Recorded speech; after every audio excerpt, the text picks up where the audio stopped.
खर्चीली सांस। एक बार की बात है, सीमा नाम की एक महिला थी। उसकी एक सांस थी जिसका नाम रमा था, जो कि बहुत खर्चीली थी। सीमा जहाँ बचत पर जोर देती थी, वहीं उसकी सांस कोई बचत नहीं करती और बेफिजूल खर्च करती थी। एक बार सीमा ने अपनी सांस को कुछ पैसे रखने के लिए दिए, जिसको वह अगले दिन बैंक में जमा करवाने वाली थी। उसकी सांस उन पैसों से बाजार से अपने लिए कपड़े लेकर आ गई। अगले दिन जब सीमा ने अपनी सास से पैसे मांगा, तो सास ने बताया वह तो उसने खर्च कर दिए हैं। उसने सीमा को कहा बचत करने की कोई ज़रूरत नहीं है, जिंदगी को अच्छे से जीना चाहिए।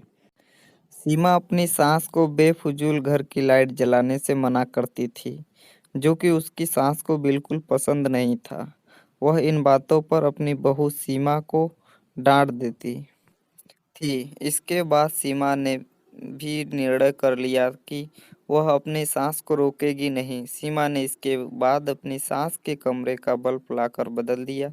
सास के पूछने पर सीमा ने कहा कि अब वह जितना चाहे उतनी लाइट जला सकती है। एक दिन सीमा की सास को पकोड़े खाने की इच्छा हुई। उसने सीमा को पैसे देकर कहा कि जाकर राजू हलवाई की दुकान से पकोड़े ले आए। कुछ देर में सीमा अपनी सास को पकोड़े लाकर देती है, जो उसको बहुत पसंद आते हैं।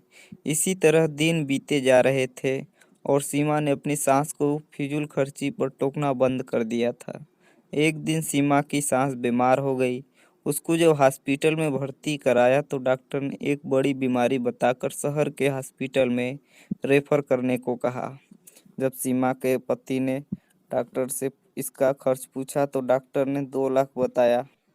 यह सुनकर सीमा का पति और उसकी सास बहुत दुखी हो गए कि इतने पैसे हम कहाँ से लाएंगे। लेकिन सीमा ने डॉक्टर को अपनी सास को शहर के डॉक्टर को रेफर करने को कहा, जिससे उसके पति और सास हैरान हो गए। सीमा ने बताया कि यह पैसे उसके घर खर्च में से बचत करके जोड़े हैं। इसके बाद कुछ दिनों बाद सीमा की सास शहर में से अपना इलाज करा कर आ गई।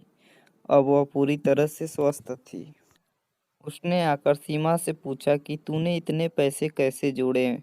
मैं तो तुझे बचत करते समय हमेशा मना करती थी। सीमा ने बताया कि मैंने सारे घर में कम बिजली प्रयोग करने वाले बल्ब लगाए और जब भी आप मुझे बाहर से पकौड़े लाने को कहती थी तो मैं घर पर ही आपको पकौड़े बनाकर खिलाती थी।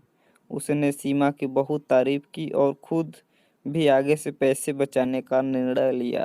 अगर आप लोगों को वीडियो अच्छी लगी तो वीडियो को लाइक करें और चैनल को सब्सक्राइब करना ना भूलें।